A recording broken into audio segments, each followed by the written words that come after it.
안녕하십니까. 행복한 아침 이재용입니다. 안녕하세요. 정예인입니다. 오늘은 9월 16일 금요일이고요. 건강 고민 해결해보는 행복진료실 준비되어 있습니다. 네, 오늘도 건강 궁금증 해결해 볼 텐데요. 그에 앞서서 오늘 날씨부터 확인해 보도록 하겠습니다. 박소연 기상캐스터, 안녕하세요. 안녕하세요. 박소연입니다. 좀 선선해지나 싶었는데 가을 늦더위가 기승입니다. 이로 인해 일교차는 더욱 커지겠고요. 태풍이 몰고 온 수증기로 당분간 전국 곳곳에 비 소식이 있습니다. 네, 비 소식 있다고 하니 또 걱정되는데요. 오늘 날씨 이어서 주말 날씨까지 쭉 전해주시죠. 네, 오늘 출근길에는 우산 챙기셔야겠습니다. 서울을 비롯한 중서부와 제주에 비 소식 들어있고요.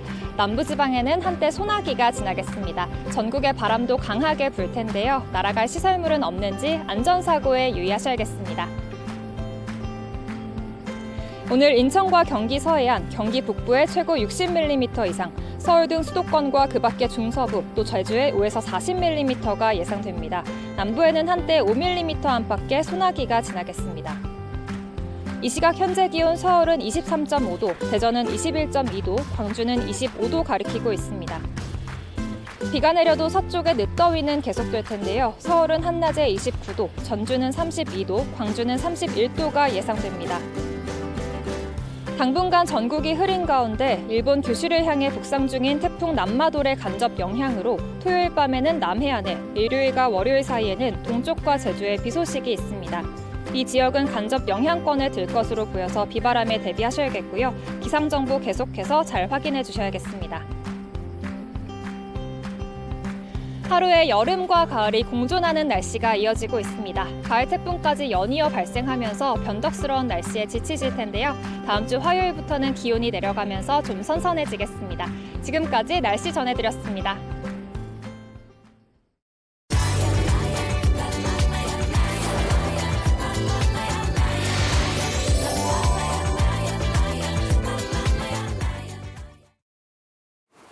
안녕하세요. 요가와 함께 훈훈한 아침을 열어드릴 훈쌤 전세훈입니다. 오늘은 둔근 스트레칭을 같이 배워보도록 하겠습니다. 오래 앉아 계시는 분들은 둔근, 엉덩이 근육의 길이가 짧아져서 몸의 균형이 틀어지기 쉽습니다. 균형을 바로 맞춰주는 둔근 스트레칭을 같이 배워보도록 할게요.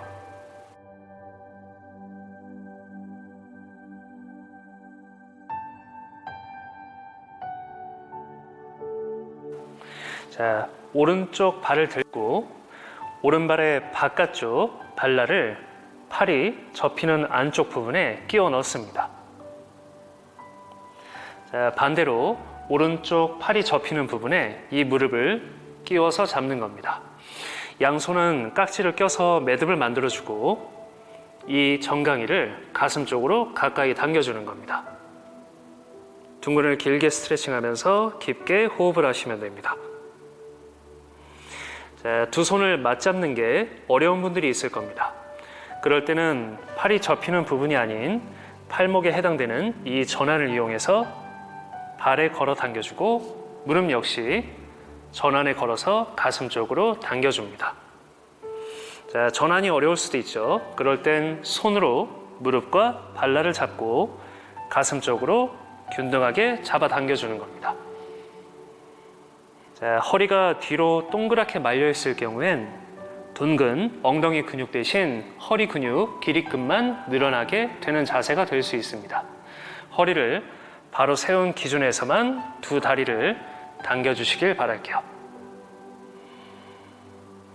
자, 호흡을 반복한 후엔 천천히 힘을 풀어서 오른쪽 다리를 내려놓습니다. 자, 반대쪽입니다. 왼쪽 발을 들어 팔 안쪽에 끼우거나 전환 또는 손으로 걸어줍니다. 왼쪽 역시 똑같은 방식으로 건 후 허리를 정렬하고 몸 쪽으로 당겨줄게요. 깊게 호흡을 반복하고 천천히 팔에 힘을 풀어 왼발 역시 바닥에 내려놓겠습니다. 자, 둔근 엉덩이 근육은 크기도 크고 힘이 매우 강하기 때문에 강한 스트레칭, 잦은 횟수보다는 정확한 방법이 중요합니다. 꼭 허리를 바로 세운 상태에서 부드럽게 둔근을 풀어주시길 바랄게요. 나마스테.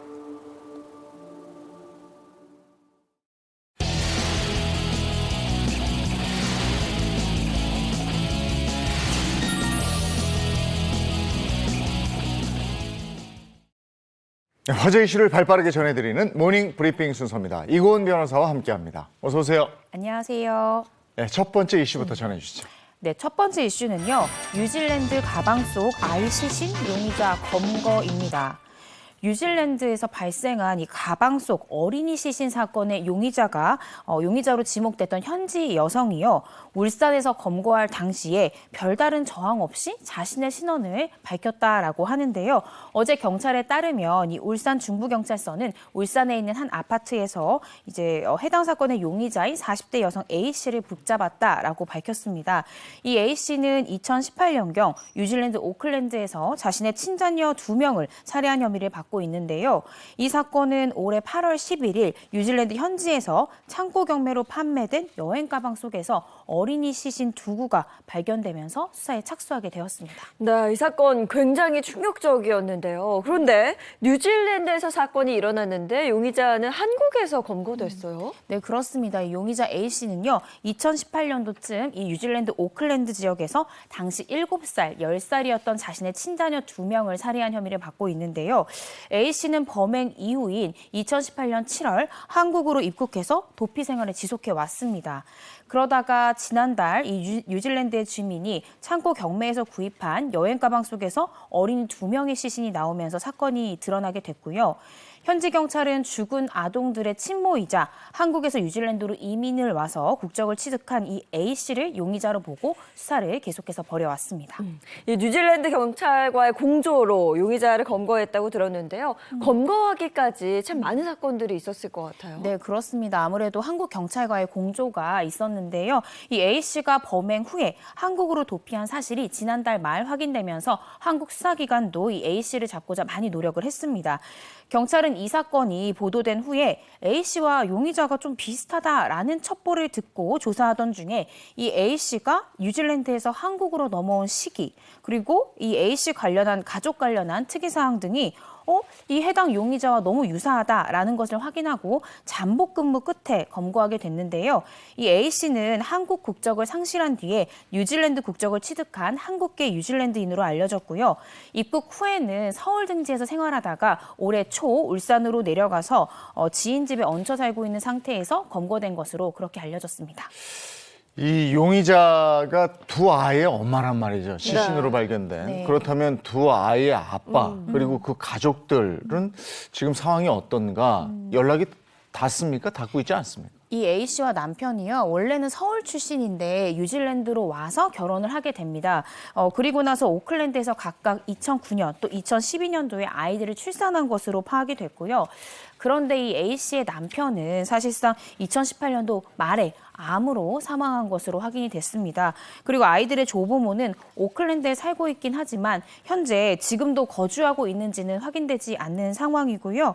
또 이 A 씨에 대한 현재 진행 사항을 좀 말씀드리면 A 씨는 이제 검거내고 나서 한 매체와의 인터뷰에서 본인 범행 동기가 무엇인지, 본인이 범행을 했는지 여부에 대한 질문에 대해서 안 했다, 안 했어요라고 차분하게 3번 정도 현재 자신의 입장을 밝힌 상황이고요. A 씨에 대해서는 앞으로 이제 법원에서 범죄인 인도 심사가 열릴 예정입니다. 법원의 판단에 따라서 뉴질랜드 측으로 이 범죄인을 인도할지 송환할지에 대해서 결정이 될 예정입니다. 그러니까 용의자는 잡혔는데 혐의는 부인하고 있는 거네요. 네. 네. 수사를 통해서 그 원인이나 이게 뭐 어떻게 된 건지 철저히 규명이 돼야 되겠습니다. 네. 예, 다음 이슈 전해 주시죠. 네, 다음 이슈는요. 실업급여 23년간 8,500만 원 수령입니다. 고용노동부의 이 실업급여 누적 수령액 상위 10명의 자료에 따르면요. 이 농업, 어업 분야에서 일하는 60대 A씨가 무려 23년 동안 8,500만 원이 넘는 실업급여를 수령한 것으로 확인이 됐습니다. 이 A씨의 케이스는 사실 우리나라에서 가장 오랫동안 실업급여를 받은 것뿐만 아니라 가장 최다 액수를 수령한 것으로 확인이 되는데요. 뿐만 아니라 이 22년 연속 그리고 20년 연속 받아온 실업급여 수령자도 각각 1명이 있는 것으로 밝혀졌고요. 또 18년 연속 수령자는 최소 7명 이상인 것으로 나왔습니다. 이 10명이 누적으로 받은 실업급여가요. 각각 8천만 원 이상인 것으로 집계가 됐습니다. 네, 실업급여를 23년간 네. 받았다. 이 A씨 이게 어떻게 가능한 건지 그게 궁금한데요. 일단은 실업급여를 어떨 때 받을 수 있는지 실업급여가 무엇인지를 먼저 살펴봐야 될 것 같은데요. 이 실업급여라는 거는 고용보험에 가입한 근로자가 원치 않게 일자리를 잃었을 때 일정 기간 소득을 지원하는 제도다 이렇게 이해하시면 좋겠습니다. 실직 전 18개월 가운데 180일 이상 일하면서 보험료를 냈다면 실업급여를 받을 수 있는데요. 이 A씨는 이러한 규정을 이용해서 매년 연간 약 180일만 일하는 거예요. 그리고 나머지 일자에 대해서는 실업급여를 받아오는 방식으로 2000년부터 올해까지 23년간 한 해도 빠짐없이 실업급여를 수령해 온 것으로 확인이 됐습니다. 네. 사실 이런 사례가 일반적이지는 않죠. 그런데 이 A씨와 비슷한 사람들이 굉장히 비슷한 시기에 실업급여를 받아왔습니다. 이런 점을 감안을 하면 사실상 수령하는 사람이 뭐 선원이나 이렇게 계절의 일이 몰리는 직종에 있는 사람들이 단기 계약과 실업급여의 수령을 반복해서 하고 있는 행태, 그런 패턴을 보인다. 이렇게 생각이 되고 있습니다. 근데 이 실업급여에 대한 얘기는 전부터도 제가 들어왔었거든요. 네. 근데 20여 년 넘게 이렇게 실업급여를 타왔고, 이런 사람이 한 3명 정도 된다. 그랬으면 이 시스템이 받을 수 있는 시스템인 거 아니에요? 네. 이 시스템 점검을 좀 해봐야 될 것 같은데요. 네, 사실상 이런 분들을 걸러내기가 시스템상 굉장히 어려운 부분들이 있습니다. 이유가 몇 가지 있는데요. 실업급여를 받으려면 4주에 한 번 이상 면접을 보거나 또 구직 프로그램을 이수하는 등 재취업 활동을 해야 됩니다. 근데 실질적으로 재취업 활동으로 인정받는 것이 굉장히 쉬운데 어떤 뭐 면접을 보거나 프로그램에 참여하는 것만으로도 재취업 활동을 하구나라고 인정되기가 굉장히 쉬운 상황이고요. 뿐만 아니라 인건비의 부담을 좀 줄이고 싶은 사업주 입장에서는 일이 많이 없는 시기에 이 근로자들한테 계속해서 고용을 유지하기보다는 실업급여를 받아라 이렇게 부추기는 상황도 있다라고 합니다. 네, 매달 보험료를 내는 직장인들 입장에서는 굉장히 억울할 것 같기도 한데요. 네. 앞서 이재용 MC가 말했듯이 뭔가 이게 제도적으로 좀 달라지고 보완이 될 필요가 있어 보여요. 네, 그렇습니다. 그래서 정부에서도요, 지난해 11월 이 반복 수급자의 혜택을 줄이는 내용의 고용보험법 개정안을 국회에 제출을 했습니다. 이 5년 내에 실업급여를 3번 이상 받으면 이 지급받는 액수를 최대 50% 줄이고요. 급여를 수령하기 위해서 대기하는 기간을 최대 4주로 늘린다는 내용인데요. 다만 이 이직이 잦은 일용직 등 이 취약계층은 예외로 두고 반복 수급자가 많이 발생하는 사업장에 사업주의 보험료를 올리는 내용까지도 포함이 됐습니다. 그런데 이 법안 국회에 제출은 됐지만요. 국회에 계속 계류한 채로 아직까지는 그 진행 상황이 좀 지지부진한 그런 상황입니다. 그 요즘 젊은 층에서도 딱 그 정도 일하고 아까 180일이라고 그랬는데 네. 그 정도 일하고 저를 잘라주세요. 그러면 가가지고 실업급여를 탈 수 있는데 내가 자발적으로 관두면 또 그걸 못 한다면서요. 네. 그래서 그걸 반복하는 친구들 얘기를 제가 들은 적이 있는데 이런 부분은 철저하게 좀 체계적인 관리나 제도 개선이 필요한 부분이 아닌가 이런 생각이 또 드는군요. 자, 다음 이슈 가겠습니다. 네, 세 번째 이슈는요. 신당역 살인, 가해자 스토킹 후 보복 사례입니다. 어제 서울 중부경찰서에서는 이 14일 지하철 화장실에서 20대 여성 승무원을 흉기를 휴대해서 살해한 이 30대 남성 A씨를 체포했다 이렇게 밝혔는데요. A씨는 서울 지하철 2호선 이 신당역 여자 화장실을 순찰하던 이 20대 여성 승무원 B씨를 쫓아가서 흉기로 살해한 혐의를 받고 있습니다. 이 흉기에 찔린 피해자는 화장실의 긴급 버튼을 눌러서 구조를 요청했고요. 동료 직원과 시민 등의 도움으로 현장에서 A씨를 제압해서 경찰에 넘겼고요. 그런데 이 피해자 인근 병원으로 호송은 됐지만 끝내 목숨을 잃고 말았습니다. 네, 이 사건의 경우 가해자 A씨가 이 우발적인 범행이 아니라 계획하고 범행을 저지른 거다 이렇게 보는 시각이 있더라고요. 네, 그렇습니다. 경찰도요, 현재 이 A 씨에 대해서 피해자에 대한 보복 조치로 오랜 시간 동안 계획한 범죄다 이렇게 보고 수사를 벌이고 있는데요. 계획 범죄로 보여지는 몇 가지 이유가 있습니다. 첫 번째, 이 A 씨가 범행할 당시에요, 식당에서 쓰는 그 위생모를 쓰고 있었다는 점과 또 흉기를 미리 준비했다는 점, 또 뿐만 아니라 이 해당 피해자를 기다리기 위해서 그 역사에서 1시간 이상 대기하는 점 등이 확인되면서 오랫동안 계획한 우발적인 사고가 아니라 계획적인 범죄이지 않을까라는 점에 무게를 두고 있습니다. 아니 근데 이게 끔찍한 범죄를 저질렀잖아요. 네. 두 사람의 사이에 뭐가 있었던 거예요? 그러니까 알고 보니까요, 이 A 씨랑 피해자가 2018년도에 서울교통공사에 함께 입사한 입사 동기였다는 겁니다. 그런데 이 피해자가 지난해 10월 7일 A 씨를 상대로 스토킹 그리고 불법 차량물 이용 협박 등의 혐의로 경찰에 고소를 하게 됩니다. 그러자 이 경찰은 A 씨를 긴급 체포하고요, 구속영장까지 신청하게 되는데 이 과정에서 이 가해자 A 씨의 직위가 해제되게 됩니다.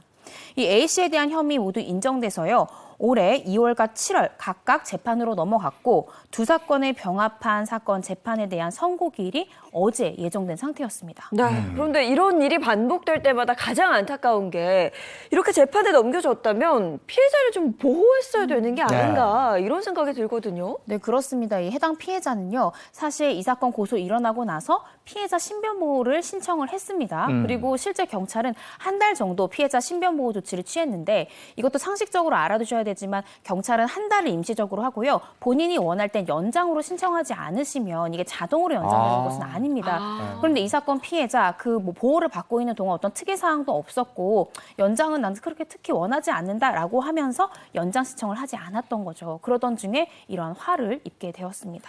아니 우리가 스토킹 범죄에 대해서는 몇 번 얘기했었잖아요. 네. 근데 이게 중범죄로 이렇게 가는 경우가 많기 때문에 네. 더 철저하게 해야 되는 것 같고, 이 피해자 신변 보호가 이렇게 안 되면 스토킹 피해를 입은 사람들이 신고 안 한단 말이죠. 네. 이거 좀 어떻게 좀 조치가 취해져야 될 것 같다 이런 생각이 또 듭니다. 매번 들어요. 이 얘기 나올 때마다. 계속 반복되는 예, 거죠. 예. 네. 자, 오늘 모닝 브리핑은 여기까지 하겠습니다. 이고은 변호사와 함께했습니다. 고맙습니다. 고맙습니다.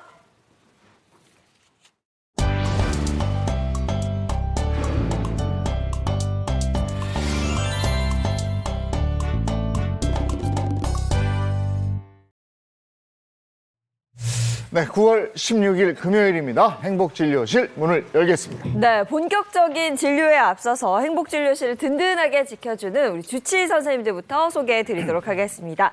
장민욱 신경과 교수, 모사원 한의학 박사입니다. 반갑습니다. 어서 오세요. 안녕하세요. 안녕하세요. 네, 또 식품생명공학 최는 박사입니다. 어서 오세요. 네, 안녕하세요. 반갑습니다. 네, 반갑습니다. 자, 그리고 오늘 아주 특별히 선생님 한 분을 더 모셨습니다. 치과 전문의 전진모 선생님입니다. 반갑습니다. 안녕하세요. 치과 전문의 전진모입니다. 네, 반갑습니다.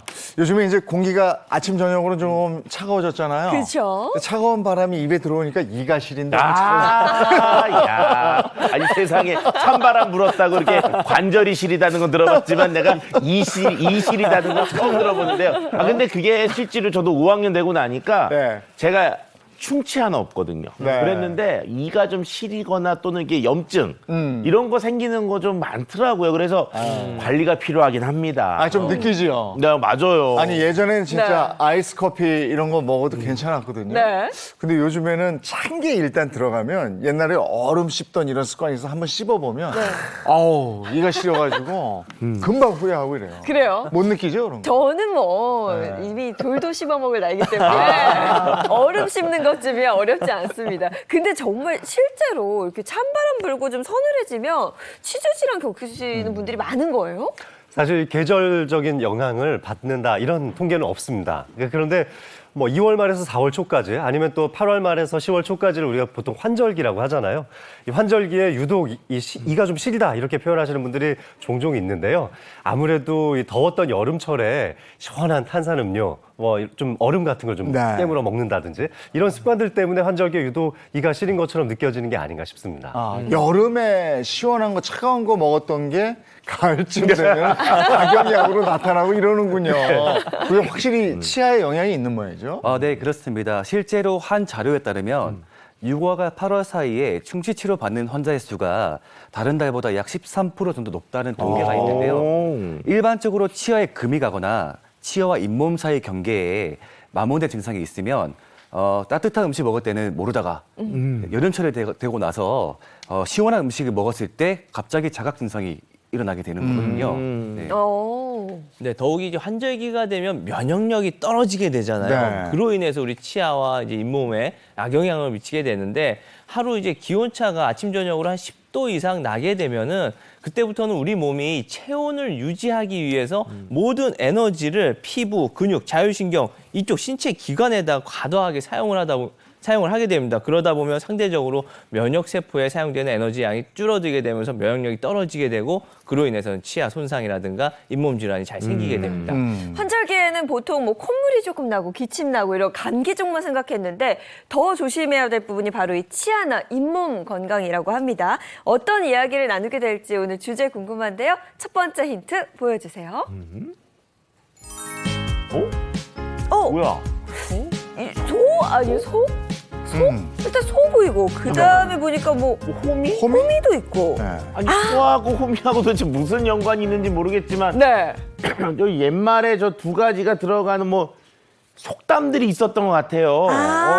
보니까 뭐 소 잃고 외양간 맞아요, 고친다 맞아요. 있고 네. 그다음 뭐 호미로 막을 거 가래로 막는 데 그쵸, 있고. 그쵸. 그렇죠. 비슷한 것 같아요. 뭔가 내가 네. 잃어버렸거나 네. 했어야 되는데 못했거나 이런 느낌 아닐까 싶어요. 간단하게 막을 수 네. 있는 게 커진다, 일이 커진다 이런 건데 네. 이것만 가지고는 모르겠고요. 자, 다음 힌트는 노래예요, 노래. 자, 들려주세요.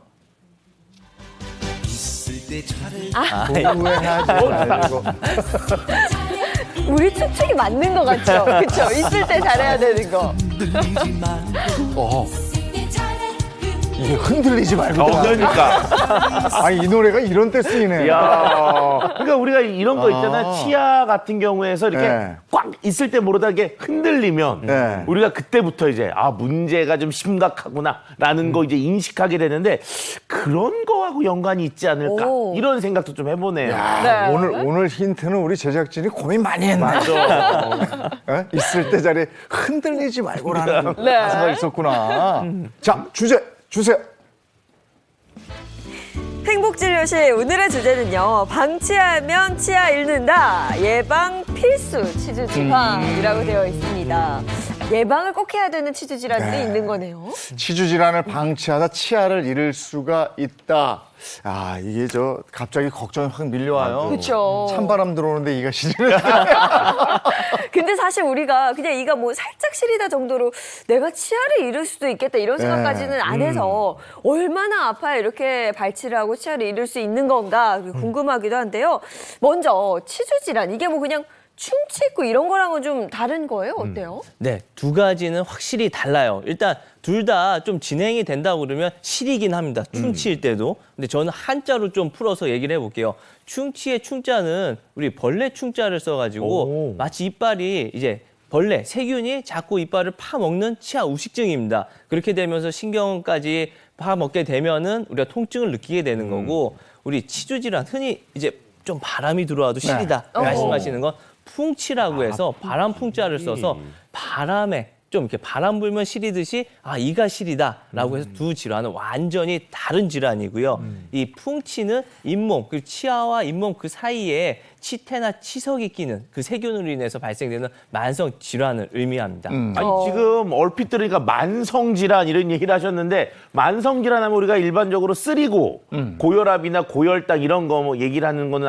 알겠지만 지금 치주 질환도 만성 질환이라고 얘기하는 건 처음 들어보는데요. 네, 맞습니다. 만성 질환은 말 그대로 오랜 기간 동안 발병하고 재발하는 질환인데요.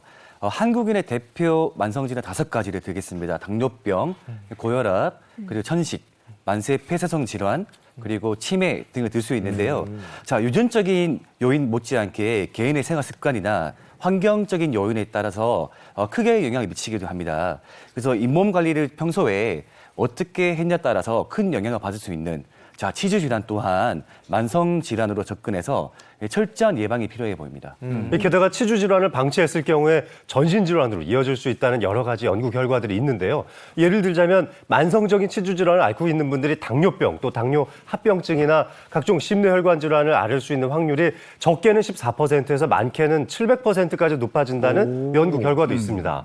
이 미국 국립보건원에서 했던 연구 중에 이 성인 6,000명을 대상으로 26년 동안 잇몸병을 유발할 수 있는 세균의 유무에 따라서 두 그룹으로 나눠서 관찰을 해본 거예요.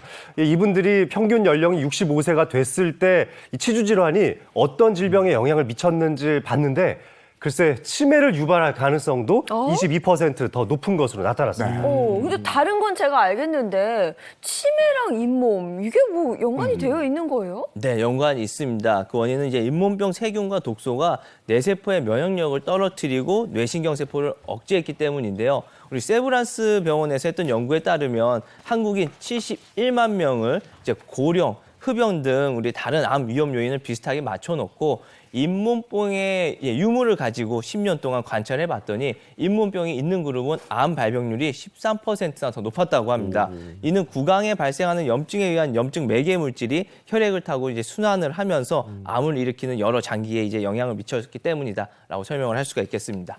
야, 치주 질환이 이렇게 위험한 질병까지 불러올 수가 있어요. 그러니까 이걸 자칫 방치하다가는 치아만 잃는 게 아니고 우리 건강 자체를 잃을 수 있다고 그러니까 오늘 치주 질환에 대해서 확실히 알아보고 예방법까지 확실하게 한번 같이 고민해 보도록 하겠습니다. 네, 그럼 본격적으로 한번 알아보도록 할게요. 치주 질환 얼마나 위험하고 또 어떤 예방법이 있는지 하나하나 좀 살펴보도록 하겠습니다. 자, 치주 질환 3대 키워드라고 되어 있는데요. 자, 첫 번째 키워드 보시면 위험한 중년. 몇 분 여기서 해당되는 것 같은데. 이거 치주 질환도 또 이게 중년이 더 위험합니까? 그러니까 네, 물론 치주 질환을 발생시키는 그 수많은 요인이 있는데요. 근데 이 연령과도 관계 깊다고 말하는 것은 그 치주 질환의 발병률을 봐도 알 수 있습니다. 자, 30세 이상의 성인 중에서 약 42%가 치주 질환이 발생하고 그중 7.8% 정도 심각한 치주 질환을 앓는 사람들이 많다고 알고 있습니다. 아니 치과 그러면 우리가 이 남녀노소 누구나 갈 수 있는 병원 중에 하나지만 정말 가고 싶지 않은 병원 중에 하나가 치과인데 아니 나이 먹는 것도 서러워 죽겠는데 이제 중년 되면 치주 질환까지도 신경 써야 된다는 거 이거 좀 억울한 거 아닙니까 이거 진짜. 억울할 수도 있는데요. 우리가 이제 흐르는 세월을 막을 수 없듯이 이게 나이가 먹으면서 중년이 되면서 자연적으로 파괴되는 치주 조직 이게 어쩔 수 없이 이제 발생되는 뭐라고 그럴까요? 생리적인 작용 증상이에요. 그냥 자연적으로 오는 건데 이게 그냥 이빨만 길어지고 공간만 생기는 게 아니고 그 길어지고 생긴 공간에 치태, 그러니까 치석 같은 게 많이 끼게 되면서 그 세균에 의해서 각종 질병이 찾아오게 되거든요. 그리고 또 하나 중년이 되면 운동성이 떨어지니까 여기 계신 분들은 안 그러겠지만 양치질을 잘 안 하게 된대요. 귀찮아가지고 그러다 보니까 예방도 잘 안 되게 되고 거기에 이제 흡연도 하고 내가 음주까지 하시는 분이라고 그러면 이런 치주 질환에 더 잘 걸리게 되는 겁니다. 근데 사실 우리가 보통은 약간 뭐 이가 시리고 조금 아프다 그래서 이거를 뭐 발치를 해야 된다 이런 생각까지는 안 가거든요. 그렇죠. 처음에는 가벼운 염증으로 시작이 되죠. 이 치주 질환으로 염증이 진행되다가 치주 조직 자체가 회복이 불가능한 수준으로 이 심한 상처를 입게 되면은 잇몸과 치아 사이가 서로 벌어지게 되면서 결국은 치아를 발치할 수밖에 없는 상황까지도 갈 수 있습니다.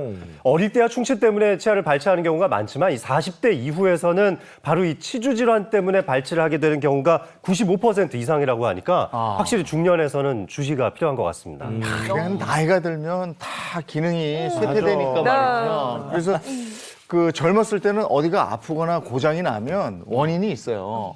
근데 나이가 들어서 어디가 아프거나 고장이 나면 늙어 그래. 그러니까. 그거 서럽죠. 예. 많이 서럽고 저희도 그냥 그게 당연한 건데 그렇게 얘기하면 진짜 환자분들이 서럽고 너 어떻게 그렇게 얘기할 수 있어 이렇게 얘기를 하세요. 근데 어쩔 수 없는 게 중년 세대 같은 경우엔 이제 노화에 따른 호르몬의 변화를 겪게 되고요. 다양한 이제 전신 질환에 노출될 확률이 커지면서 면역 시스템이 저하가 되고 그로 인해서 발생되는 이 치주 질환이 높을 수밖에 없는 겁니다. 또 운동 능력 또한 감소가 되다 보니까 내가 운동도 하기 싫잖아요. 그러니까 체력 관리가 이제 소홀해지게 되고 뭐 스트레스에 시달린다거나 음주와 흡연 등 안 좋은 습관 등으로 인해서 만성 치주염이 축적될 수밖에 없는 환경이 되는 건데요.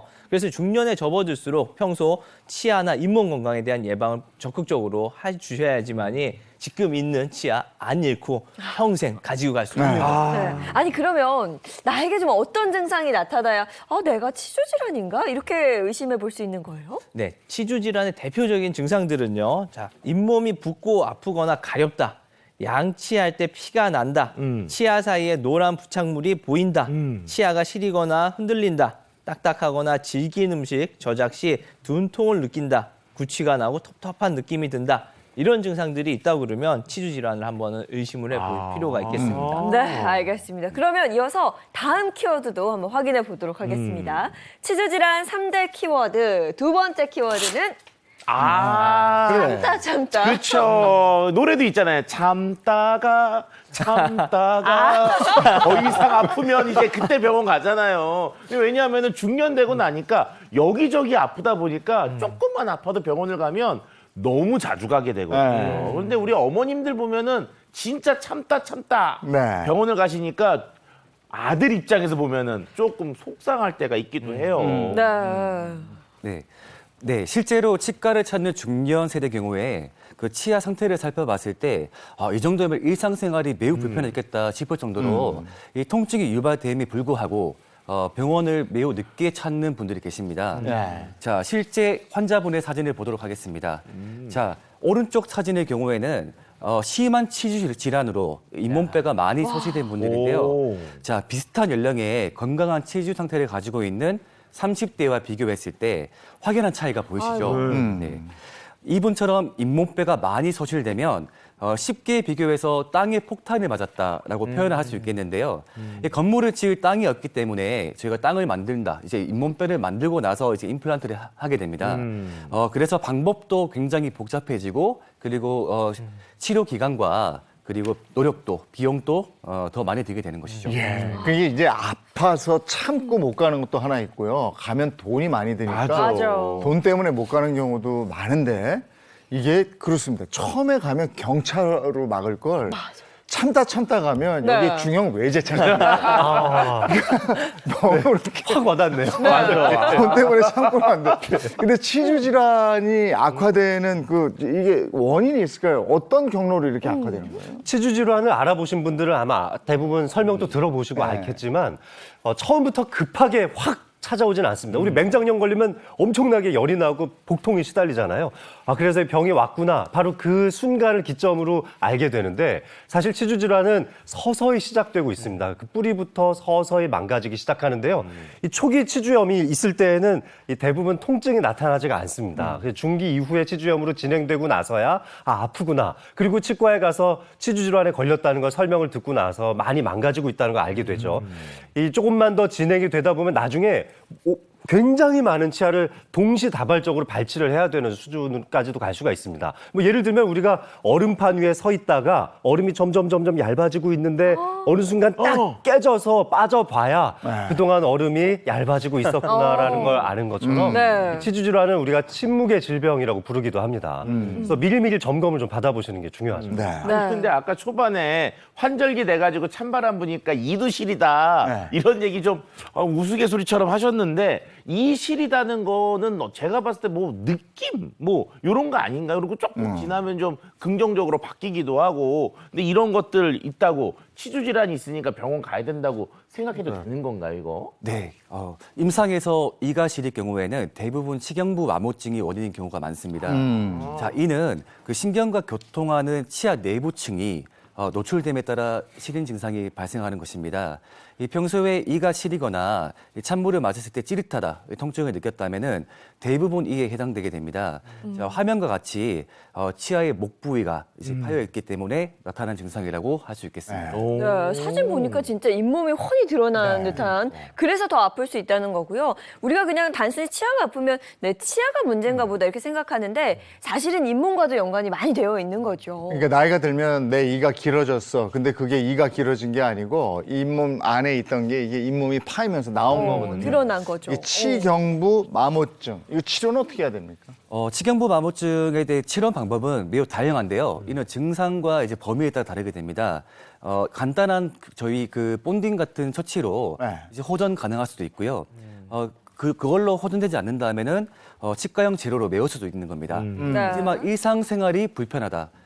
밥 먹기가 너무 힘들다. 그러면 이제 신경치료까지 할 수 있게 됩니다. 네. 아니 근데 이 치주 질환, 뭐 치아 통증과 관련해서는 너무 밀당을 하더라고요. 아파서 나 가야겠다 싶으면 갑자기 또 괜찮네 이러고 또 안 가게 되고. 맞아. 또 괜찮게 지내다 보면 또 갑자기 확 아파지기도 하고요. 네, 아마도 그것은 그 치주 질환의 증상이 비연속적으로 나타나는 특성이 있습니다.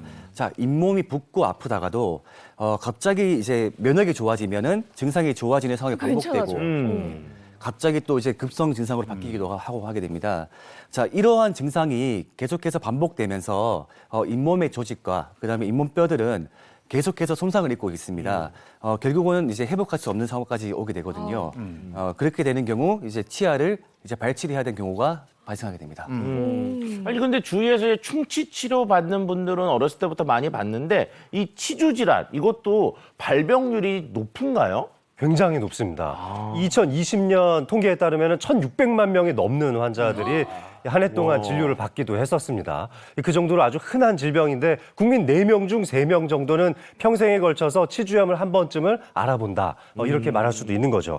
더욱 놀라운 것은 2018년도까지는 이 급성 기관지염인 감기가 건강보험 심사평가원의 통계에서 1위로 꼽힌 질환이었는데요. 2019년부터 지금까지 3년 연속으로 계속 치주 질환이 1위를 하고 있습니다. 이 정도로 흔하죠. 네. 감기를 제쳤어요. 제쳤습니다. 그래서 네. 1위예요. 네. 근데 치주 질환이 이제 잇몸병 우리가 이렇게 생각을 하잖아요. 근데 잇몸이 아픈 증상에도 뭐 여러 가지가 있을 거 아니겠습니까? 그렇죠. 우리 잇몸은 치아 아랫 부분에 이제 좀 붉게 보이는 부분을 겉으로 드러나는 그 부위를 치은이라고 하죠. 이 치아를 둘러싸고 있는 인대와 치조골로도 이어져 있는데요. 염증의 진행 정도에 따라서 치은염이나 치주염으로 구분할 수 있습니다. 이 치은염은 치아 주변의 잇몸에만 국한해서 염증이 생기는 것인데 이 치주염은 비교적 증상이 좀 가볍게 시작할 수 있을지 모르겠지만 이 치주의 인대라든지 잇몸 뼈까지 다 녹아내리게 할 수 있는 좀 더 심각한 단계의 염증이라고 볼 수 있습니다. 네, 그 염증 상태가 기준이 되는 것 같은데요. 좀 더 자세하게 설명 좀 해주세요. 네, 방금 말씀하신 것처럼 그 먼저 치은염은 그 잇몸 치은에 염증이 발생한 것이고요. 이 정도면은 스케일링을 통해서 이 치태를 조절하는 것만으로도 회복 가능한 상태고요. 이 치료를 방치하게 되면은 염증이 점점 이제 깊어지게 되고 신도가 더 깊어지게 되면서 치주염으로 이제 발전할 수 있습니다. 자, 그렇게 되면은 출혈 그리고 고름이 발생하고 심한 통증이 동반될 수 있고요. 잇몸과 잇몸뼈 그 주변까지 염증이 퍼지게 되면서 치아를 지탱하고 있는 치주 조직이 점차 파괴되어 결국에는 이가 흔들리게 되고 빠지게 되는 것이죠. 네. 치주염 환자의 사진도 준비하셨다고 들었는데 사진 네. 보면서 설명을 마저 좀 해주시겠습니까? 이 사진이에요. 이거는 제가 그냥 봐도 많이 진행된 것 같은데 어느 정도니까 전 원장님? 자, 경증의 치은염 환자와 달리 치주염으로 진행되면 잇몸이 붓고 자, 치조골 소실까지 심해서 치아의 소실 그리고 이동이 나타날 수 있습니다. 자, 사진 속의 환자분 같은 경우에는 치주염이 악화되어서 이제 흔들리는 치아가 많았고 대부분의 치아를 발치를 해야 하는 이제 경우까지 간 경우라 볼 수 있습니다. 네, 보니까 대표적으로 치주 질환은 뭐 치은염 그리고 치주염이 될 수 있을 것 같은데 이 밖에도 더 있겠죠? 어떤 네. 것들이 있을까요? 네, 그 밖에도 노란 농이 약한 뼈나 근육층을 녹아내리게 하면서 공동을 만들게 됩니다. 이것을 치주 농양이라고 부르는데요. 이 천천히 진행되는 치밀한 고렴 증상도 들 수 있는데요. 이 경우에는 만성적인 염증 주변으로 스스로를 보호하기 위해 결막을 치다가 경화된 치조골 상태로 된 것을 확인할 수 있습니다. 이처럼 치주 질환에도 여러 가지 종류가 있고 이제 발병 부위와 진행 정도에 따라 치료 방법 또한 달라지게 되는데요. 만성 질환의 경우 증상이 미약해서 치료를 미루기 쉽죠. 자, 하지만 방치하다가 이 병원을 찾을 때는 치료 방법이 제한적일 수밖에 없다는 것 기억해 주셔야 될 것 같습니다. 네, 참다 저한테 하시는 말씀인 줄 그러니까. 알았어요. 참으면 안 됩니다. 이어서 세 번째 치주 질환 3대 키워드 보시면요. 꼭이 뭐예요? 이게 무슨 뭐 뜻일까요? 한 글자 꼭이 뭐죠? 네. 치주질환 방치하다가 그 치아를 발치하게 되는 분들은 어쩔 수 없이 치아를 잃게 되었잖아요. 이제 그에 따른 치료를 하게 됩니다. 자, 그러면은 치료를 해야 될까요? 아니면은 어떻게 기다릴까요? 라고 질문을 많이 하시는데요. 네. 그렇기 때문에 저는 꼭이라는 단어를 얻게 되었습니다. 그러니까 치아를 상실될 정도로 손쓸 수 없는 심각한 치주 질환의 경우 임플란트를 하게 되는데요. 이 임플란트는 시술 자체에 대한 두려움과 이 비용적인 부담 때문에 꼭 해야 되는지 이제 물어보시는 분들이 많습니다. 아니 근데 지금 말씀하신 것처럼 임플란트라고 하는 게 주위에서 한 7학년 정도 되신 분들 이런 분들은 거의 다 갖고 계시거든요. 근데 실질적으로 이게 비용도 너무 비싸고 그다음에 여기다 뭐 이렇게 드릴 같은 걸 박는다는 거. 아 이거 진짜 좀 무서운 면도 무시무시하네요. 있거든요. 근데 이거 정말 해야 되는 게 맞는 건가요? 네, 치주골 소실이 3분의 2 이상 진행되면은 그 치아를 발치하게 되고 임플란트 치료를 하게 됩니다. 임플란트는 결손된 부위의 잇몸뼈에 이제 금속 소재의 심증체를 심은 후에 이 치아 모양의 보철물을 연결하는 치과 치료 중에 하나인데요. 임플란트 진행 시 단순히 치아 상태만을 교란하는 것이 아니라 결손 부위의 치주골 상태, 교합 관계에 따라 수술 방법이나 치료 기간 그리고 비용의 차이가 있을 수 있기 때문에 정밀한 진단이 필요하게 됩니다. 그리고 임플란트는 요즘에는 마취 후에 진행하기 때문에 기술도 좋아지고 특히 이제 전문의들한테 받게 되면은 잇몸이 붓거나 뻐근한 느낌 외에는 큰 통증은 없는 것이 일반적입니다. 물론 개인차가 있겠습니다만은 그래도 큰 통증이 없다니까 그나마 다행인데 내친김에 임플란트에 대해서도 좀 자세히 짚어보고 갈까요? 네, 좋습니다. 그래서 저희가 미리 시청자분들께 임플란트 관련해서 궁금증 몇 가지를 받아봤습니다. 제가 먼저 소개해 드릴게요. 안녕하세요. 저는 50대 여성입니다. 남편은 치과 가는 걸 유독 무서워하는데요. 얼마 전에 치아가 흔들리는 지경에 이르러서 치과를 찾았다가 치아를 발치하게 됐습니다. 그런데 발치 후에 통증이 없어져서 살만한지 이 사람 또 치과 가는 걸 미루고 있네요. 이미 치아도 뺐으니까 뭐 그냥 아무 때나 가서 임플란트 하면 된다고 주장하는데 이게 정말 괜찮은 걸까요? 이게 발치해서 그대로 두면 또 다른 치아들이 이렇게 침범하지 않나? 아니 근데 일단은 제가 보기에는 철없는 남편이네요. 일단은 뭐냐면 병원에 가면은 의사 선생님들이 안 아프게 해주시잖아요. 안 아픈 것 뿐이지 근본적인 치유가 안 된 거니까 일단 병원은 좀 가야 되지 않을까. 남편이 잘못됐네. 뽑아놓고 그냥 계속 방치하면 안 될 것 같아요. 그렇죠. 저도 그 시기가 있을 것 같죠? 예. 어떻습니까? 선생님? X. 역시. 사실 많은 분들이 이제 물어보는 내용입니다. 그 치아를 빼고 나면 통증이 사라지니까 당장 치료할 필요성이 있을까 이제 생각하시는데요. 사실 치아를 빼는 것보다 더 중요한 것이 발치 후에 어떠한 적절한 치료를 하느냐 그리고 추후에 관리를 해주느냐가 중요합니다. 자, 임플란트 치료에 있어서 가장 중요한 것이 잇몸뼈입니다. 자, 치아의 뿌리를 잡아주는 잇몸뼈인데요. 치아를 잘 지탱하게 도와주는 잇몸뼈의 상태가 좋아야지 추후 임플란트 식립 시 고정력이 좋을 수가 있습니다. 자, 그런데 적절한 시기를 놓치게 되면 정말 필요할 때 잇몸뼈의 상태가 악화되기 때문에 통증도 커지게 되고 비용도 더 많이 되면서 결국에는 임플란트 치료가 힘든 경우도 발생하기도 합니다. 그럼 이제 임플란트 한 다음에 임플란트 관리도 중요할 텐데 이게 더 오래 쓰려면 어떻게 관리를 해야 됩니까? 그렇죠. 아무래도 높은 비용을 지불하고 했던 임플란트니까 오랫동안 건강하게 사용을 하셔야 될 텐데 이 관리하는 정도에 따라서도 사용 기간이 달라질 수 있습니다.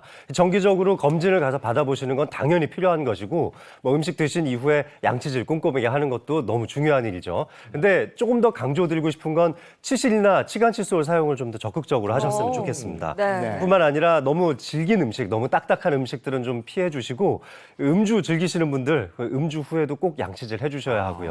흡연도 대단히 안 좋은 영향을 미칠 수 있습니다. 예, 알겠습니다. 그러면 다음 질문으로 가겠습니다.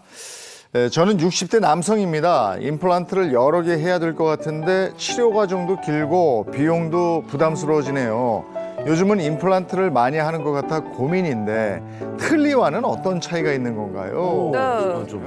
그러고 보니 저 어릴 때는 틀니 하시는 맞아요. 많이 봤었거든요. 어느 정도나 틀니를 하시는 거예요, 그러면? 이 대한 그 치과 보철학회에 따르면은 65세 이상 어르신 중에 약 60% 정도가 틀니를 사용하고 있다는 통계도 있습니다. 특히 코로나19 때문에 이 호흡기 감염증이 심해질 수 있는 시기이다 보니까 올바른 틀니 관리도 더욱더 중요하겠습니다. 네. 틀니하고 임플란트 두 가지 차이점이 궁금하네요. 네, 일단 틀니는 그 치료비 부담을 줄여주고 이제 빨리 시술되는 장점이 있지만 네. 그 씹는 힘의 자연치아에 비해서 한 10% 20%밖에 되지 않습니다. 그렇기 때문에 단단한 음식을 씹을 수가 없고요. 또한 이물감 그리고 틀니가 잘 맞지 않은 경우에는 큰 불편감을 일으키게 됩니다. 반면 임플란트 시술은 제2의 자연치아라고 불리는 이제 시술이거든요. 네. 저장력이 굉장히 좋고요.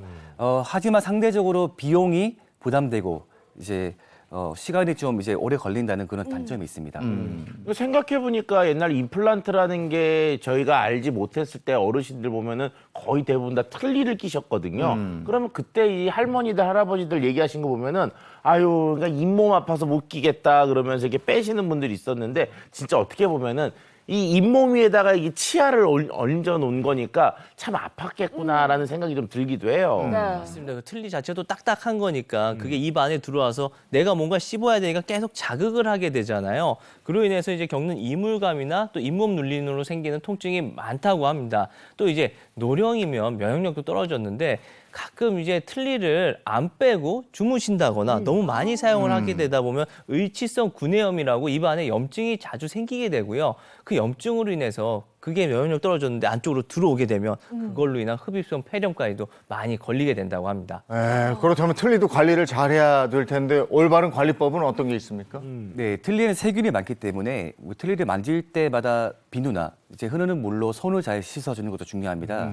식후에는 이 틀니와 입속을 물로 헹궈주고 그리고 취침 전에는 틀니를 이제 젖은 수건이나 이제 물에 담긴 대야 위에서 부드러운 칫솔로 닦아주는 것도 중요합니다. 조금 전에 강조한 것처럼 이제 반드시 잠이 들기 전에는 이 틀니를 빼놓아야 이제 잇몸이 적절하게 회복이 되기 때문에 감염을 예방할 수 있겠는데요. 빼놓은 틀니는 의치 세정제나 이제 물에 담가서 변형되지 않도록 주의해야 되겠습니다. 자, 치주 질환으로 인한 세 가지 그 키워드로 알아봤고요. 그다음에 궁금증 Q&A로 정리를 한번 해봤습니다.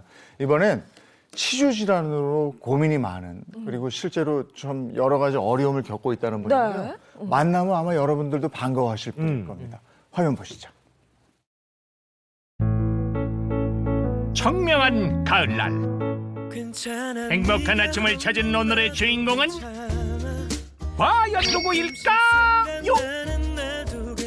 세월이 흘러도 변함없는 비주얼, 흐린 화면 속을 뚫고 나오는 미모, 바로 이분입니다. 저는 이제 클레오라는 그룹으로 데뷔를 했던 최은정이라고 합니다. 반갑습니다. 제가 이제 99년에 데뷔를 사실 하고 굉장히 오랫동안 활동을 안 하다가 새로 제 개인 솔로 앨범을 몇 개월 전에 새로 이렇게 내면서 활동을 다시 시작했어요. 많이 사랑해주세요. I know you know we know baby 서로 같은 느낌인걸 13년 만에 컴백! 빈잠에서 깨어나 단단한 노래 실력을 자랑하며 팬들의 마음을 유혹하는 가수 최은정. 반면 그녀의 마음을 훔친 것이 있으니 디저트입니다. 먹기 전에 꼭 해야 하는 일이 있죠잉? 사진 속에 저장. 너무 예쁘다. 이거 이제 찍어서 SNS용으로 올리고 이러는 게 이제 먹을 거가 예쁘게 나왔을 때는 필수죠. 먹고 또 먹고 디저트의 진심인 은정 씨. 그런데 활동하는 시기에 괜찮아요? 디저트를 사실 물론 뭐 몸에는 안 좋아서 안 먹으려고 노력은 하지만 그게 쉽지가 않더라고요. 그리고 제가 달달한 음식들을 되게 좋아해가지고 이제 초코나 치즈가 들어간 그런 종류 간식을 거의 매일 먹긴 합니다. 그러고 보니 은정 씨를 처음 만난 날 차 안에 있던 검은 봉투, 그 속은 간식들로 가득, 아주 가득했는데요. 대부분 초콜릿과 캐러멜이었습니다. 걱정스러운 은정 씨의 간식 사랑. 이동 시간이 아무래도 많다 보니까 사실 저는 이제 밥보다는 간식류를 좋아해서 그걸로 좀 끼니를 많이 채우는 편이라서 다양한 간식들이 언제나 여기저기 근데 이러고 보니까 이제 약간 제가 이 차가 편의점처럼 자꾸 변해가는데 이런 걸 좋아해요. 초코류 중에서도 이렇게 견과류랑 같이 들어간 거 그리고 아까 말씀드린 제가 이런 젤리류를 또 좋아해서 이런 것도 있고요. 또 이제 초콜릿 친구들이 있죠. 초콜릿도 있고 그냥 초콜릿도 있고 이렇게 약간 견과류가 들어간 초콜릿도 있고 과자랑 섞인 초콜릿도 있고 바쁜 일정으로 끼니를 제대로 챙기지 못하는 은정 씨. 그 때문일까요? 밥보다 간식을 먹는 것이 더 편하다고 하네요. 문제는 대부분 초콜릿과 캐러멜이라는 것. 이런 거 먹으면 네. 치아의 건강에 안 좋잖아요. 안 좋겠죠. 네, 그래서 관리를 최대한 하려고 노력도 하고 그만큼 먹고 나면 바로 양치를 하려고 하지만 일단 기본적으로 항상 이런 걸 자주 먹기 때문에 좋지 않겠죠. 네, 아, 당 떨어질 때 먹어야 돼요? 당이 늘 떨어져 있는 상태. 달콤한 음식이 치아 건강에 좋지 않은 건 누구나 다 아는 사실 때문에 장소 불문 양치질만큼은 열심히 하고 있답니다. 가수가 아닌 첫 직업이 처음으로 제가 해본 일이 치과 코디네이터였었어요. 그리고 생각보다 많은 분들이 몸이 어디 아프면 막 병원을 막 가고 약도 먹고 하시는데 이 치아에 관련된 거는 좀 많이 묵혀두시고 잘 안 가시는 편인 걸 제가 알게 돼서 더더욱 그때부터 좀 치아 관리를 좀 병적으로 신경 썼던 것 같아요. 치과 코디네이터로 일하면서 치아 관리의 중요성을 알게 됐다는 은정 씨. 하지만 아는 것과 실행에 옮기는 건 차이가 있죠. 초콜릿 사랑에서 벗어나기가 쉽지 않답니다. 때문에 정기적으로 치과를 찾는다네요. 제가 좀 오랜만에 저의 치아 상태를 좀 점검받으려고 걱정과 함께 찾아왔습니다. 일단 지금 제가 막 느끼는 고통이나 아픔이 없기 때문에 오늘 결과는 약간 그래도 양호하지 않을까 조심스럽게 예상합니다. 나름의 방법으로 치아 관리에 신경을 써왔기 때문에 치아 검진에 자신만만한 은정 씨. 과연 결과도 그럴까요? 치아 상태를 한 번에 점검할 수 있는 파노라마 엑스레이를 찍어 확인해 보기로 했는데요. 그 결과는 짜자잔!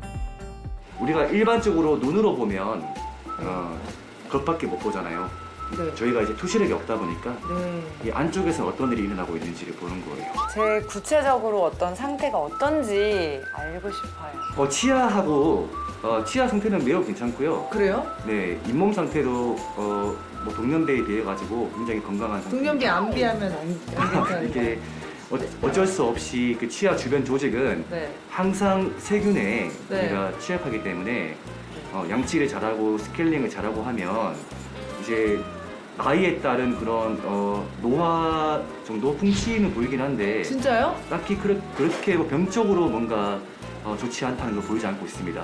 사진상으로는. 제가 아까 계속 같이 팔로우 했는데 단 걸 많이 드시더라고요. 제가 좀 단 걸 좀 많이 먹긴 해서 사실 양치를 잘 해도 조금은 걱정이 됐었거든요. 사실 근데 뭐 요즘 뭐 활동도 하시고 바쁘신데 뭐 스트레스도 많으시고 그래서 네. 단 거를 안 먹을 수가 없어요. 맞아요. 네, 그러다 보면 네. 당연히 이제 양치를 하지 않으면 네. 뭐 충치가 생기거나 이 잇몸 질환이 생기기 쉽거든요. 그래서 단 거를 드시고 3분 이내로 네. 항상 양치하는 습관을. 그러면 괜찮나요? 나이가 들면서 노출되는 잇몸병과 치아 건강 어떻게 관리해야 할까요? 나이에 따른 노화에 따른 노화. 그런 자연스러운 풍치를 보시면 되겠습니다. 네. 일단 제일 중요한 거는 평소에 양치를 잘 하는 것이고요. 우리 구강은 온 몸과 연결되어 있습니다. 그래서 나이가 먹으면서 점점 면역도 안 좋아지고 전신 건강으로 이제 당뇨병이나 고혈압 같은 그런 질환에 취약하다 보니까 비타민도 잘 드시고 그리고 제일 중요한 것 중 하나가 치과로 오셔가지고 6개월에 한 번씩 스케일링을 받으시고 세균 컨트롤을 하시는 게 가장 중요합니다. 상담받으니까 어떠세요? 기분이 굉장히 좋고 저도 개인적으로는 칫솔질도 칫솔질이지만 이 치실이나 치간 칫솔의 중요성은 알고는 있었어요. 근데 그거에 대한 이제 습관화가 잘 안 돼서 그거는 저도 좀 궁금했던 부분이라서 이대로 꾸준히 유지하면서 열심히 관리하겠습니다. 치아 건강은 기다려주지 않습니다. 한 번 상하면 되돌리기 쉽지 않죠. 간식 조금만 드시고 건강한 치아 관리로 씹는 행복 놓치지 마세요. 최은정 씨는 관리를 잘 하면서도 늘 관심이 있으니까 더 네. 잘 건강한 치아를 가지고 있는 것 같아요. 네, 맞습니다. 근데 이거 영상 보시면서 아마 많은 분들이 나는 어떨까 싶어서 걱정도 하실 것 같기도 한데요. 자, 그럼 본격적으로 전문가 선생님들의 행복 처방전을 받아보도록 하겠습니다. 네, 먼저 장민호 선생님, 시린 이 유발 습관. 네, 맞습니다. 이 치아나 잇몸 한번 손상이 돼버리면 이 다시 회복하기가 굉장히 어렵습니다. 평소에 늘 잘 관리해 주는 게 중요한데요. 제가 어릴 때 진짜 많이 듣던 소리인데, 야, 너는 왜 이렇게 꼭 하지 말라는 것만 골라서 하니? 이렇게 그 얘기 하실 때 보면은 일반적으로 엄마는 아빠, 아빠는 엄마 흉볼 때 하는데, 근데 지금 우리가 생활 습관, 식습관 때문에 다른 병이 생기는 거는 알았지만 시린 이도 습관 때문에 유발된다는 거, 이거 조금 처음 하는 것 같아요. 그래서 이 중년 세대 많은 분들이 고민하고 있는 이 시린 이에 대해서 좀 더 자세하게 알아보고 예방법 알려드리기 위해서 제가 좀 준비를 했거든요. 저쪽으로 가서 한번 말씀 나눠보겠습니다. 아이고, 또 김행복 씨 나오네. 아유, 아니, 김행복 씨 반가워요. 매주 반가운데 매주 어디가 많이 아프세요. 아, 그렇죠. 우리 이제 질환 설명할 때 우리 행복 씨 빠지면 섭섭하죠. 네. 김행복 씨가 가지고 있는 여러 가지 습관들이 많이 있는데요. 이 습관들 중에서 어떤 게 시린 이를 잘 유발할 수 있는지, 치주 질환에 어떤 게 악영향을 미칠 수 있는지 한번 곰곰이 듣고 생각을 좀 해보십시오. 자, 이 김행복 씨는요, 평상시에 이 구강세정제 사용을 자주 하는 편이기도 합니다. 이 깔끔한 걸 아주 좋아하시는 분이시거든요. 네. 뿐만 아니라 이 평소에 좀 터프한 성격이 있어서 그런지 이 전매 특허인 차인표식, 이 분노의 양치질. 그치. 네. 아주 강력하게 하는 이 양치질을 즐겨서 한다고 하고요. 네. 뿐만 아니라 이렇게 할 때는 좀 가로 방향으로 양치질을 좀 하게 되겠죠. 평상시에 열이 좀 많이 나시는 편이라서 이 탄산음료를 시원하게 한 잔씩 드시는 걸 좋아하기도 하고요. 또 헬스장에 가서 운동도 꾸준히 하면서 운동 후에 시원한 물, 얼음 같은 거를 많이 드시는 편이라고 합니다. 뿐만 아니라 잠잘 때는 이 굉장히 좀 심한 코골이를 하기도 하고 이를 가는 특성을 가지고 있기도 합니다. 그리고 음식을 드시고 나면은 바로 직후에 꼬박꼬박 양치질을 하는 특성도 있죠. 어때요? 뭐 다 좀 좋아 보이는 습관도 있고 나빠 보이는 습관도 있지 않습니까? 일단 저 분노의 양치질 저건 아니죠. 그건 안 될 것 같아요. 그리고 보니까 구강세정제에다가 양치질에다가 그다음에 밥 먹자마자 하는 양치질 너무 깔끔해. 너무 깔끔하면 뭔가 좀 문제가 있는 경우가 많기 때문에 그것도 좀 문제가 아닐까 이런 생각도 좀 해봐요. 너무 유난 떠는 게 안 좋을 수 있다. 그렇죠. 남자잖아. 오히려. 저는 그 코골이 아닐까 싶은 게 코골 때 입 벌어지잖아요. 그럼 그 안에가 침이 마르게 되고 뭔가 세균도 잘 좀 침투되지 않을까 뭐 이런 생각도 들어요. 이게 잘못된 생활 습관으로 치주 질환을 유발한다. 또 한번 짚어 주실 필요가 있을 것 같아요. 자, 어떤 것들이 해당되는지 제가 정답을 공개해 드리겠습니다. 자, 제가 동그라미 친 바로 이런 부분들이 안 좋은 영향을 미치는 부분들입니다. 생각보다 많죠? 예. 운동도 있네. 네, 그렇죠. 근데 뭐 헬스장 운동이 왜 나오죠? 좋은 거 아니에요? 예. 자, 김행복 씨가 왜 치아가 시리게 되었는지 제가 차근차근 설명을 해드리겠습니다. 네. 먼저 이 가로 방향으로 강력하게 하는 양치질은 당연히 좋지가 않죠. 이 치아에도 결이 있기 때문에 이 치아 세포의 결을 따라서 양치질을 해주시는 게 굉장히 중요한데요. 그런데 이 결대로 안 닦고 마모를 좀 많이 유발할 수 있는 방법이 이 가로 방향으로 닦는 겁니다. 물론 이 치은과 치아 사이를 아주 가볍게 쓸어주는 거는 의미가 있을 수 있지만 이렇게 강력하게 가로로 계속적으로 양치질을 하는 것은 좋지 않은 습관입니다. 이뿐만 아니라 탄산음료 그리고 또 식사 후에 이 위식도 역류증이 있는 분들은 산이 좀 올라오는 걸 느끼기도 하는데요. 이렇게 산이라든지 또 탄산음료 많이 포함되어 있는 이런 음료를 먹는 것 자체가 이 치아를 부식하게도 만들 수 있고 게다가 탄산음료는 굉장히 당이 많이 들어있으니까 이 당이 입속에 좀 남아있으면서 치아 부식의 또 다른 원인으로 제공이 되기도 하죠. 근데 이거 좀 이상하지 않으세요? 밥 먹고 나서 바로 양치질 하는 거. 저건 그렇게 하라는 거 아닌가요? 그러니까. 그게 또 잘하고 좋은 계신 것 습관처럼 같은데. 보이기도 하잖아요.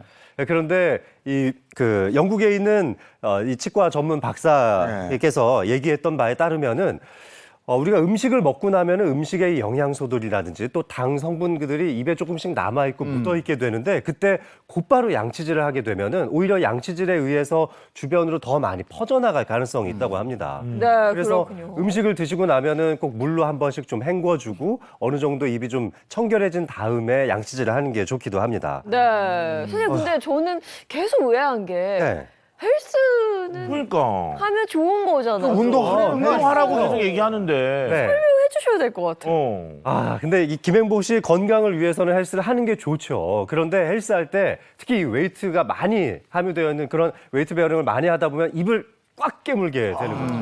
네, 이 좋은 호흡법을 가지고 이를 꽉 깨물지 않고 입을 벌리고 하는 운동 습관을 가지고 있다면 괜찮지만 이 무리한 중량 운동을 하기 위해서 이를 꽉 깨무는 습관 때문에 이 잇몸이 더 많이 상할 가능성도 있다는 겁니다. 네. 그렇다고 혹시 그런 거 있지 않으세요? 뭐 택배 받으면은 우리 박스 테이프 같은 거. 맞아. 그러니까 우리 어머님들은 치아가 거의 가위 수준이래요. 그래서 실 같은 거 끊을 때도 쓰고, 그렇죠, 맞습니다. 테이프 끊을 때도 쓰고, 네. 그런 거 다 쓰시거든요. 요새 조금 나와 있는 실밥 같은 것도 그냥 치아로 이렇게 끊어버리시기도 하고 이 포장 박스 같은 거 붙이고 나서 치아로 끊어내기도 하는데 네. 마찬가지입니다. 역시 이빨, 이 치아에 이 균열이 가게 될 수가 있기 때문에 계속 반복적으로 같은 부위를 가는 방식의 이 사용법은 굉장히 옳지가 않다고 볼 수가 있습니다. 네. 뿐만 아니라 이 잠잘 때에도 이빨을 갈게 되는 경우가 있는데요. 이 치아 가는 것도 굉장히 안 좋은 습관이기도 합니다. 네. 네. 알겠습니다. 우리 생활 속 습관에서도 치주 질환을 유발하는 것들이 저렇게 많이 있었어요. 네. 고맙습니다. 고맙습니다. 네. 자, 이번엔 전진모 선생님인데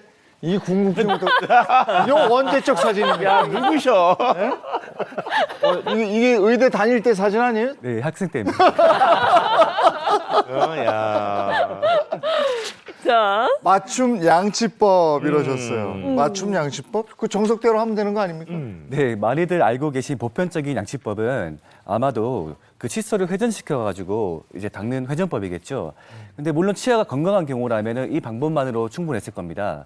근데 저마다 치주염이 있을 수 있고 임플란트 하셨거나 여러 가지 치료를 받은 이제 분들 계시겠죠. 이 상황에 맞은 이제 양치법을 적용하는 것이 중요하겠습니다. 아니 그런데 지금 우리가 얘기를 하는 게 임플란트 있고 치주염도 있고 네. 그럼 만약에 이쪽은 치주염 이쪽은 임플란트 있으면 요것도 이 닦는 법이 좀 다르다 이런 얘기신가요 혹시? 그렇죠. 치아 건강을 위해서라면은 양치법이 무엇보다 중요한데요. 이제 말로 설명하기보다 제가 직접 가서 이제 보여드릴게요. 네. 전진모 선생님께서 알려주시는 맞춤 양치법. 저도 한번 같이 배워보도록 하겠습니다. 자, 자리를 이동해서 네. 저건 누구야? 이게 엄청 커요. 자, 먼저 치주염이 있으신 분들을 위한 양치법을 소개시켜 드리겠습니다. 네. 이 치주염이 있는 경우에는 그 치아와 잇몸 사이에 네. 공간이 크기 때문에 세균들이 침투하기 쉽고 그렇기 때문에 바스법을 이용한 양치법을 하게 됩니다. 이 바스법은 미국 뉴올리언스 툴린 대학교의 바스 교수가 실제로 잇몸병을 예방하기 위해서 만든 방법이라고 합니다. 자, 먼저 이 치아 모형을 보시면 네. 이 치아와 잇몸 사이에 깊은 포켓이 있습니다. 이렇게 칫솔을 안으로 넣은 다음에 이제 하나하나씩 이렇게 흔들어주면서 이제 닦는 법을 바스법이라고 합니다.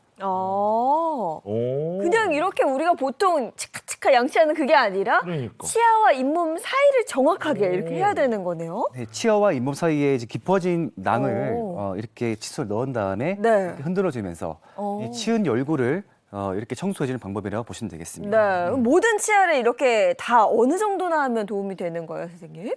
꼼꼼하게 뭐 시간이나 뭐 몇 분 해야 된다 이런 게 있을까요? 또 너무 길게 하시면 안 되고요. 너무 힘을 많이 주지 마시고 네. 이제 미세한 보로 이렇게 바스법을 살살살 해가지고 청소해주는 방법이라고 할 수 있겠습니다. 네. 바스법 칫솔질 해보시면 도움이 될 것 같고요. 두 번째 양치법은 뭘까요? 네. 자, 이와 이 사이에 음식물이 많이 끼시는 분들이 있습니다. 왜냐하면 잇몸이 내려가면서 사이 공간이 많이 생기면서 네. 음식물이 많이 끼게 되는 경우입니다. 이럴 때는 이쑤시개를 쑤시는 것처럼 쑤시는 것 같은 이제 모션을 취하는 그 방법이 있는데요. 이를 와타나베법이라고 합니다. 오. 네, 이 와타나베법은 1984년도에 실제로 일본의 와타나베 교수가 중년층에 발생하는 이제 만성적 치주염에 도움을 주기 위해서 개발한 것이라 볼 수 있겠습니다. 네. 와타나베. 한번 이것도 배워볼까요? 네. 자, 연필을 쥐듯이 칫솔을 이렇게 쥐고 네. 네, 그리고 이쑤시개 쑤시듯이 이렇게 30도로 간 다음에 이렇게 꾹꾹 눌러주는 이 모션을 반복하는 것을 마사지법 같아요. 네. 잇몸 마사지. 오. 사실 뭐 칫솔을 이용해서 네. 이쑤시개처럼 이렇게 시야 사이를 네. 이렇게 쑤셔준다 이렇게 생각하면 될 것 같습니다. 이렇게 하면 어디가 좋은 거예요? 뭐에 도움이 되는 거예요? 치아 사이에 우리가 칫솔 모를 꾹꾹 누르기 때문에 네. 이 치아 사이에 낀 음식물을 빼는 데 큰 도움이 되고 있습니다.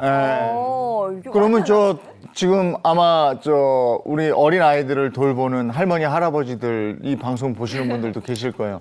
아이들 칫솔 교육은 어떻게 해야 되는지 그것도 좀 알려주세요. 일단 아이들 같은 경우는 운동 능력이 좋지 않기 때문에 저희가 아까 전에 그 시린니 말할 때 양쪽으로 이렇게 하는 칫솔법을 사용하게 됩니다. 아이들 그렇게 많이 하죠. 이렇게 많이 하죠. 이렇게. 그 어른들은 위에서 아래로 닦으라고 하셨죠. 네. 근데 이제 유아에서 이제 그 초등학생 같은 경우는 유치와 연구치와 함께 가지고 있는 네. 이제 혼합치열이기 때문에 또 운동법을 같이 나중에 회전법으로 갈 수 있게 하기 위해서 이제 폰즈법이라는 것을 사용하게 됩니다. 폰즈법? 네, 폰즈법이 뭐냐면 자 이를 담은 상태에서 이렇게 원을 그리는 모션으로 이 치아를 닦는 것을 폰즈법이라 할 수 있겠습니다. 자 어린 시절에 양쪽으로 하다가 어른이 될 때는 네. 위에서 아래로 내리죠. 이 중간에 이 운동 능력을 기르기 위해서 이제 폰즈법을 사용하기도 합니다. 이거 그러면 칫솔모는 좀 세워서 하는 게 좋은 거예요? 아니면 살짝 눕혀서 할까요? 치면에 이렇게 살짝 닿은 다음에 네. 이렇게 돌려주는 방식으로 하면 되겠습니다. 네. 와, 이렇게 올바른 양치법을 저희가 한번 다 배워봤는데요. 지금 배운 양치법 화면으로 다시 한번 정리해 보겠습니다.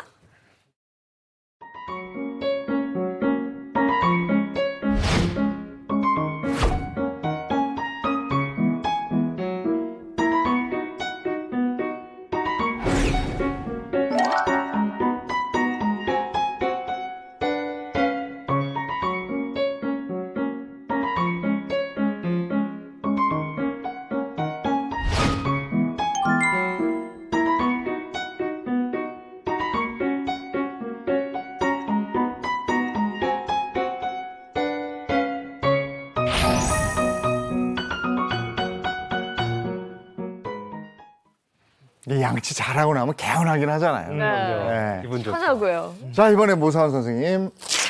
치통 응급 지압법이 있어요. 네, 응급 지압법. 이게 지금 보면 옛날에 그 진통제 선전 보면은 두통, 치통 이렇게 나오잖아요. 네. 한번 치통 걸리면 정말 병원 가고 싶은 생각이 들 정도로 너무너무 아프단 말이에요, 이게. 맞아요. 치통은 뭐 예고도 없이 특히나 극심하게 찾아오는 네. 경우가 많아서 병원 갈 때 뭐 그 순간만이라도 이 지압법을 알면 굉장히 도움될 것 같아요. 맞습니다. 그 순간 도움이 될 수 있는 지압법을 준비를 했는데요. 일단 우리 치아가 건강한 게 오복 중에 하나라고 하잖아요. 그럼요. 아유, 네. 동의보감에서도 치아가 건강해야지만이 무병자수할 수 있다 이렇게 얘기했을 정도로 치아는 아주 중요한데요. 사실 우리가 이 치아 조금만 아파도 문제가 되는 건 뭘 못 먹잖아요. 또 먹는 게 줄어들다 보면은 필연적으로 건강이 나빠질 수밖에 없거든요. 그래서 그 아플 때 물론 근본적인 치료는 우리 전진모 원장님을 찾아가거나 치과에 가서 치료를 하셔야 되는 거고요. 저는 그 아플 때 그 잠깐 그 고비를 넘길 수 있는 방법을 준비해 봤습니다. 모두 손에 있는 혈자리들이고요. 그래요? 자, 이빨이 막 너무 아프다. 그러면 일단 합곡혈이라는 걸 생각을 해주시는 게 좋은데 우리가 합곡혈 이렇게 했을 때 보면 우리 이거 한의학적으로 여기는 호구라고 얘기합니다. 호랑이의 호랑이. 입이에요. 여기 호구라고 봤을 때 여기가 치하면 얘 한 잇몸쯤 되겠죠? 네, 요 자리입니다. 요 자리. 엄지손가락과 검지손가락이 연결되는 그 앞부위를 내 반대쪽 엄지손가락을 이용해서 이렇게 눌러주시는 거예요. 여기 소화 안 될 때도 누르고. 맞습니다. 네. 체했을 때, 네. 멀미 날 때, 네. 만병통치열이에요. 여기 중요한 데네. 거의. 네. 오. 근데 치통이 있을 때 누르는 방법은 약간 다른데요. 네. 여기 이렇게 심하게 좀 세게 누르면 약간 저릿저릿한 느낌이 들 네. 때가 있어요. 그 정도로 좀 세게 눌러주셔야지만 세게. 치통을 조금은 잠재울 수가 있습니다. 양쪽을 번갈아 가면서 다 눌러주시면 되고요. 한 번 누를 때 좀 약간 뭐 찌릿한 느낌이 들 정도로 세게 눌러주시는 게 좋습니다. 한번 좀 세게 한번 눌러보시죠. 세게 눌러서 여기를 아프게 한 후에 치통을 잊어. 통증을 이용해서요. 맞습니다. 우리 이통제통이 될 수도 있는 겁니다. 네. 그 다음으로는 또 역시나 이 비슷한 곳에 위치하고 있는데 삼간혈이라고 합니다. 삼간혈. 이렇게 딱 보면 검지 관절면이 있잖아요. 관절면에서 약간 안쪽으로 톡 튀어나온 뼈 뒤쪽. 손바닥 쪽으로 이렇게 삼간혈인데 이 자리 역시도 이렇게 눌러줬을 때 치통을 좀 잠재워줄 수가 있고요. 이 자리는 또 특이하게 입술이 많이 말랐을 때 심하게 말랐을 때 너무 마른다 할 때도 수액대사가 잘 안 돼서 그런데 여기를 풀어주면 수액대사가 좋아지면서 입술 역시도 촉촉하게 만들어준다고 하니까 이 자리 합곡과 이 삼간혈을 많이 이용을 해주시는 게 좋고요. 그 다음으로 사실 여기가 오늘의 포인트입니다. 네. 치통점이라고 있습니다. 치통점. 아예 있구나, 치통점이. 아예 치통점은 우리 손바닥을 폈을 때 우리 세 번째, 네 번째 손가락 그 사이입니다. 그 사이. 여기? 아, 여기? 네, 그 사이 손바닥 쪽으로 해서 그 사이를 이렇게 눌러주시는 거예요. 여기도 똑같습니다. 네. 아파요. 여기 그냥 누르기만 해도 아프죠. 네. 어. 여기 이렇게 눌러주시기만 해도 통증이 많이 사라지게 되는데요. 사실 이 자리는 내가 치통에 더해갖고 하나 더 말씀드리고 싶은 게 어깨 통증이 있을 때도 네. 우리 변비통이 있을 때 역시도 이 자리를 이렇게 꾹꾹꾹꾹 지압을 해주신다고 그러면은 통증이 많이 사라질 수가 있습니다. 네. 한 가지 걱정되는 건 지압으로 통증 잡고 병원 안 가실까 봐. 그러니까요. 그러시면 안 됩니다. 병원 가셔야 됩니다. 네. 알겠습니다. 오늘 치주 질환에 대해서 알아봤는데 네. 저는 치주 질환이 전신 질환으로까지 번지는 줄 몰랐어요. 심해도요. 그러니까 제대로 잘 잡아야 되겠습니다. 네. 고맙습니다. 건강하십시오. 고맙습니다. 이번 주는 추석 연휴 지나고 화요일부터 시작했기 때문에 더 금방 지나간 것 같아요. 그러니까 일주일이 더 빠른 것 같고 많은 분들이 또 빨리 쉬네 뭐 이렇게 생각하실 것도 같습니다. 주말 잘 보내시고요. 저희는 다음 주 월요일 아침 7시 30분에 돌아오도록 하겠습니다. 행복한 아침, 행복한 하루, 그리고 행복한 주말 보내십시오. 고맙습니다. 고맙습니다.